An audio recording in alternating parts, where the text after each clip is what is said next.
Hi guys, it's Intelligence Lectures. So if you haven't subscribed, please hit on the subscribe button, and you can also hit on the notification bell so that you'll be notified every time I upload a new video. So follow us on Instagram, it's Intelligence, and you can ask me questions there if ever you didn't understand any of the content I'll be teaching you guys today. So without any waste of time, let me just get right into the video. So I had I had a request from one of you guys saying they need some tips on how to excel in geometry because I made a video previously on geometry, and also some of you wanted me to break it down into simpler components. So this is what I'm gonna do today. So in geometry, I'm not gonna do theorems and all. You just have to, do theorems on your own. I'll just lead you to the answers you need, because the first one we know, this one we can't forget. um you should know your theorems, whether we like it or not. You should know your theorems. That's number one. You should know your theorems. So I'm not going to cover theorems in this video, but practice all the theorems and make sure that you know all of them. So today we'll be looking at different components of geometry as a whole. So let me just get right into it. Um, we have a line. Okay, let me start with triangles. We have triangles.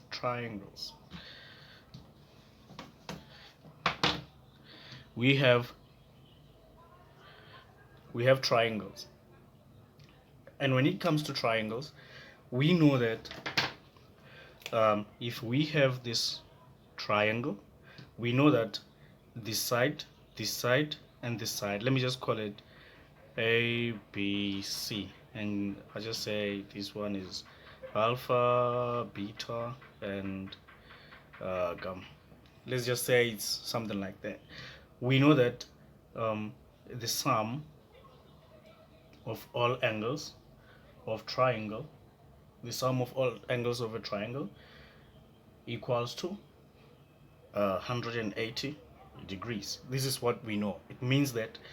Um, it means that uh, beta, alpha, gamma equal to 180 degrees. This is what we know, and you should just keep that in your mind. Whenever you're solving triangles, um, you should just keep this in your mind. You should always know that the sum of all angles of a triangle is 108. So again, we have to know that, because sometimes you might find out that you're dealing with a triangle but you're not aware, you haven't analyzed it quite well. But you have to look at your diagrams quite well and figure out ways on how you can break it down, because you might find out that you have this complex structure and you can't even start looking at the triangle because maybe you don't see it. But you should always break it down. If you have a different, maybe use a pencil and start breaking it down. So again, if we have this triangle and it has this angle, let me call it angle A. Let's just say it's angle A. This one is B, C, and D. Then from here we know that angle A is equal to angle C plus angle D. So this one is quite simple. You just have to know that an exterior, we call it exterior angle of a triangle equals to this one plus this one. See, so you just have to understand it. In geometry, we just say exterior angles of a triangle. We know that an exterior angle is equal to this one plus this one. if it was this side, this one plus this one, you just have to know it that way. You know, whenever you see an angle, if you have to find an angle that's outside the triangle, then you know that you're just gonna say this one is equal to this one plus this one. This is how I think it's easier when it comes to triangles. Triangles normally don't have a lot of things, but yeah, basically this is what you have to know. Some of all angles in of a triangle, as well as the exterior angle of a triangle. So let me just look at another, because I don't want to make this video a long one, so I'll try to be faster.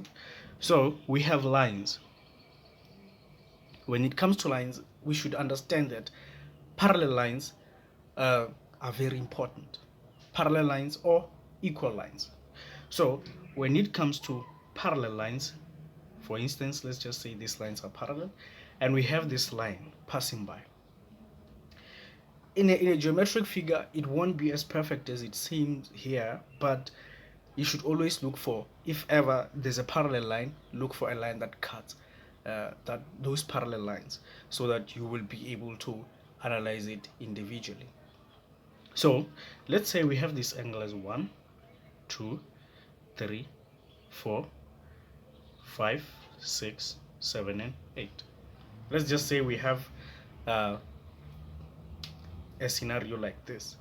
So before I can go any further, we know that number one, we know that opposite angles are equal. Vertical angles are equal, or vertical angles are congruent. So I can say opposite angles are equal. Someone can say vertical angles are equal, vertical angles are congruent, depending on where you come from and how you were taught. So in this case, I mean that this angle is equal to this one is equal to this one. Simply, this is what I mean. This one is equal to this one, and then this one is equal to this one. I'm just trying to make it, more simpler. So it means that vertical angles or opposite angles are equal if they are forming a cross. It means this one and this one are equal, so is this one and that one. As long as they are forming a cross, those lines are forming a cross, then we know that opposite angles are equal. So since we've seen that opposite angles are equal, now let's look at other angles which might be equal. I know some of you might be familiar with this structure, but just bear with me and let's continue. So opposite angles are equal is the first example I can give to you. Another thing is, whenever we are looking at a structure like this, you should look for Z, a Z, perhaps. You should look for a Z. A Z meaning you should find angles which are, let's just say this is the line that's parallel, and this one is the line that's parallel to this other one. So these are the two lines which are parallel. So we look for this angle here and this one over there. These two angles are equal, and then in geometry we call them alternating angles. So to make this simpler, as long as we find Z, a Z, with lines that are parallel, then we have alternating angles. So it means that from this structure, I'm going to look at, for instance, this line is parallel to this one, and then there's a line here. So it means this angle 3, like that Z, is equal to this angle 6, like the Z I've just drawn earlier. You can see that this is the Z, angle C, angle 3 is equal to angle 6. So we can say alternating angles equal. It means alternating angles are equal. For instance, I can say this angle, let me look for a different marker. So now it implies that this angle 3, is equal to angle 6. I believe I'm not losing you guys. Angle 3 is equal to angle 6 because of this line parallel to this line and this one here forming a Z, as you can see there. Even if it's like this one is equal to that one. So it doesn't matter how the Z is, situated, where it's facing and all, as long as there's a Z, alternating angles apply. And that Z has two parallel lines, like this one line is parallel to this one, then the alternating angles are equal. So we talked about alternating angles. If you have a problem, please shout out, don't just die on your own. So let's move on. Now we have we looked at angle Z, we looked at opposite angles, and then now we are going to look at the other one we call co-interior angles. Co-interior angles are equal to 180 degrees. This is what we have to keep in mind. Co-interior angles equal to 180 degrees. And when we mean co-interior angles, we mean that if we look at this thing being like this line parallel to this line, it means this angle and this angle are equal to, when we add them together, they are equal to 180 degrees. As long as the lines form C, as long as they form a C, a curly C, I can say, as long as they form C, no matter where it's looking, so as long as they're forming a Z, they are alternating angles, and as long as they are forming a cross, it means they are vertically opposite angles. You can say opposite angles are equal, vertically opposite angles are equal, or whatever, or vertical angles are congruent. So again, if they form C, then it means they are equal to 180 degrees. If they form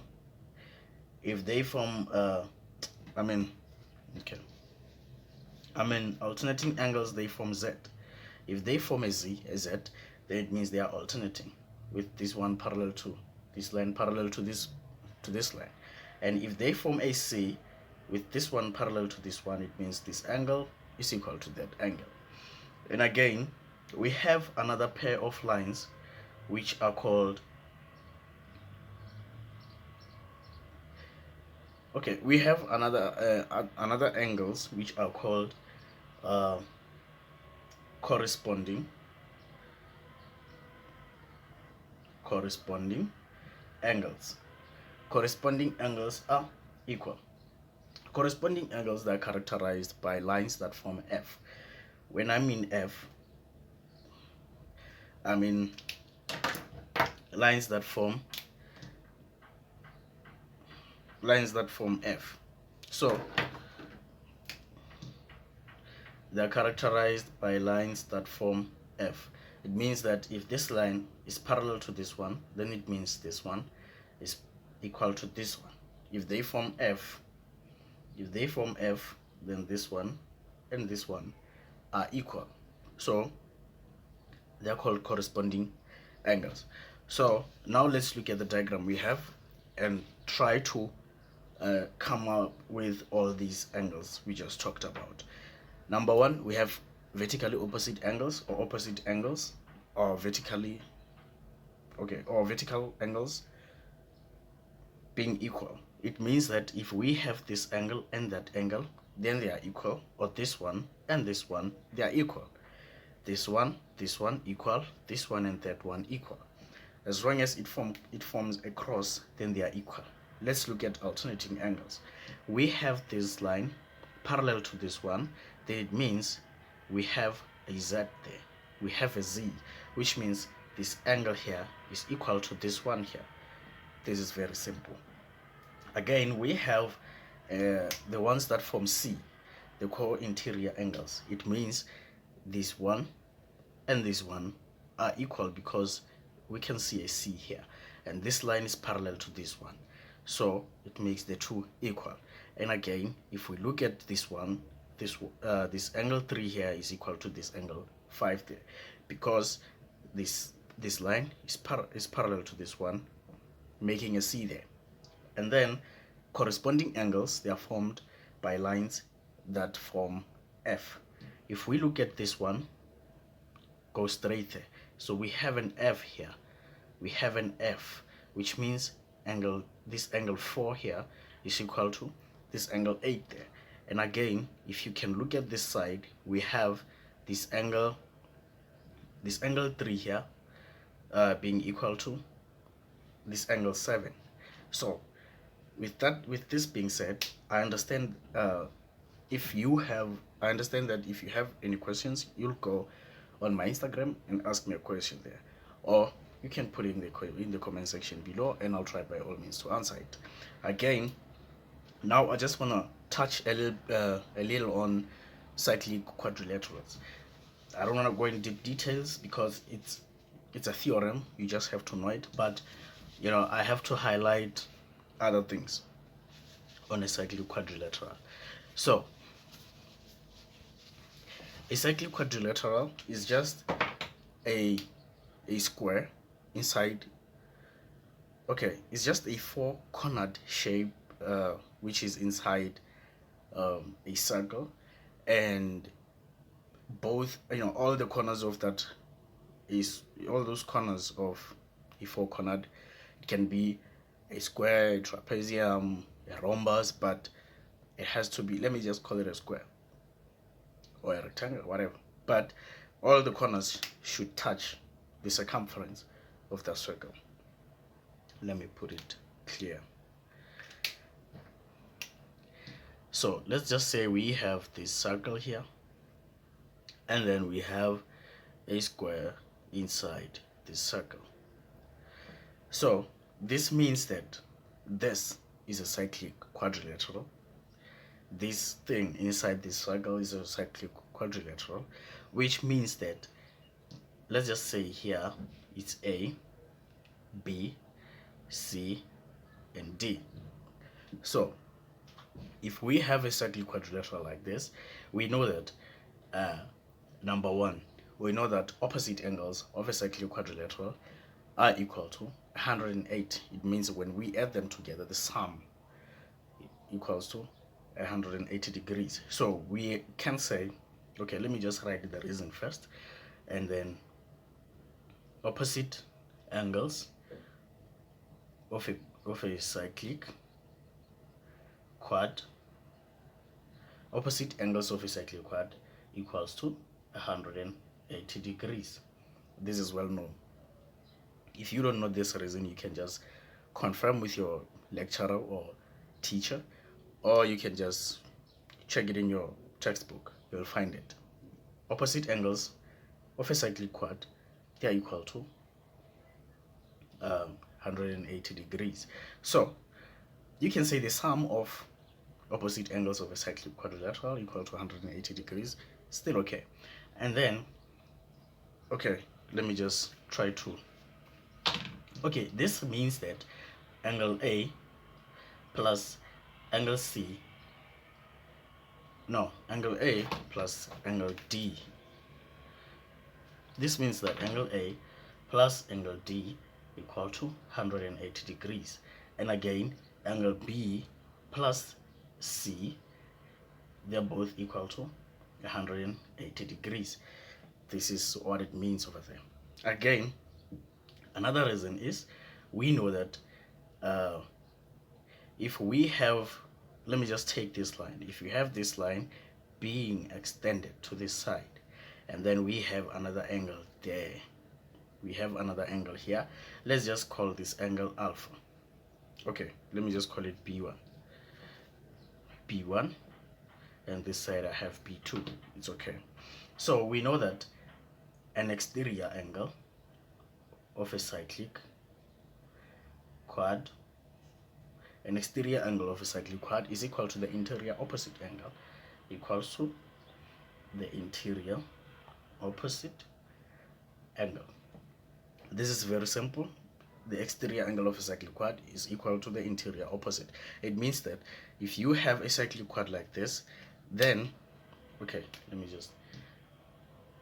then it means that angle B1 is equal to angle C, because as you can look at this diagram, we have B1 outside here, and then this B1 as an exterior angle of a cyclic quad is equal to the interior opposite. This is how you can do it. You just say the interior opposite, or you can just look at the angle which is opposite this one, that's close to the exterior angle of that cyclic quad. So it's not a cyclic quad if all these corners are not on the circumference of this circle. If ever we have a circle and it's like this, it has a square like that or a trapezium like that, this is not a cyclic quadrilateral.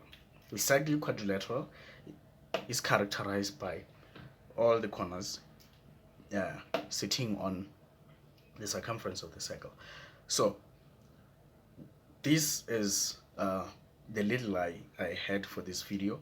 I don't know if ever you have other things which you want me to bring forth.